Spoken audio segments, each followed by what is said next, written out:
UKలో 1 year masters. No IELTS required up to 5 years visa. High visa success rate. Party ఫిర్యాయింపుల ఎమ్మెల్యేలపై high court ఇచ్చిన తీర్పు మేరకు బీఆర్ఎస్ నేతలు హుజూరాబాద్ ఎమ్మెల్యే పాడి కౌశిక్ రెడ్డి చేసిన వ్యాఖ్యలపై సీఎం రేవంత్ రెడ్డి రియాక్ట్ అయ్యారు. ఢిల్లీ పర్యటనలో ఉన్న ఆయన మీడియాతో మాట్లాడారు. బీఆర్ఎస్ మైండ్ గేమ్ ఆడుతుందని, ఎవరి కోసం ప్రత్యేక రాజ్యాంగం ఉండదని అన్నారు. ఫిర్యాయింపుల చట్టం కఠినంగా ఉండాలి. కఠినంగా ఉంటే మా ప్రభుత్వానికి పోయేదేం లేదు. మా సంఖ్య బలం 65 అంటూ రేవంత్ రెడ్డి పేర్కొన్నారు.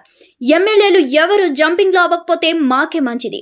బీఆర్ఎస్ బీజేపీ మా ప్రభుత్వాన్ని 3 నెలల్లో కూల్చేస్తామంటున్నాయి. చట్టం కఠినంగా ఉంటే మాకు ఆ పరిస్థితి రాదని అన్నారు. ఎమ్మెల్యేల అనర్హత పిటిషన్లపై హైకోర్టు తీర్పును నేను స్టడీ చేయలేదు, అందువల్ల నేను దానిపై ఇప్పుడే ఏ కామెంట్ చేయలేను. బీఆర్ఎస్ నేతలు సైకలాజికల్ గేమ్ ఆడుతున్నారు. ఎవరి కోసం ప్రత్యేక రాజ్యాంగం ఉండదు. పబ్లిక్ అకౌంట్స్ కమిటీలో కాంగ్రెస్ కంటే అత్యధికంగా బీఆర్ఎస్ సభ్యులే ఉన్నారు. మా వాటా నుంచి ఏఐఎంఐఎం, బీజేపీ, సిపిఐలకు అవకాశం కల్పించాం. 2018లో ప్రధాన ప్రతిపక్షంగా కాంగ్రెస్ పార్టీ ఉన్నప్పటికీ పిఎస్సి చైర్మన్ పదవిని ఏఐఎంకు ఇచ్చారు. 2014లో బిజినెస్ అడ్వైజరీ కమిటీలోనూ టీడీపీ నుంచి నా పేరు, ఎర్రవెల్లి దయాకర్ పేరును ప్రతిపాదిస్తే ఒప్పుకోలేదు. పార్టీ ఫిర్యాయింపుల చట్టం ఎంత కఠినంగా ఉంటే మా ప్రభుత్వానికి అంత మంచిదని అన్నారు రేవంత్ రెడ్డి. ఆ మాటలు కౌశిక్ రెడ్డి మాట్లాడితే పార్టీ నుంచి సస్పెండ్ చేయాలి.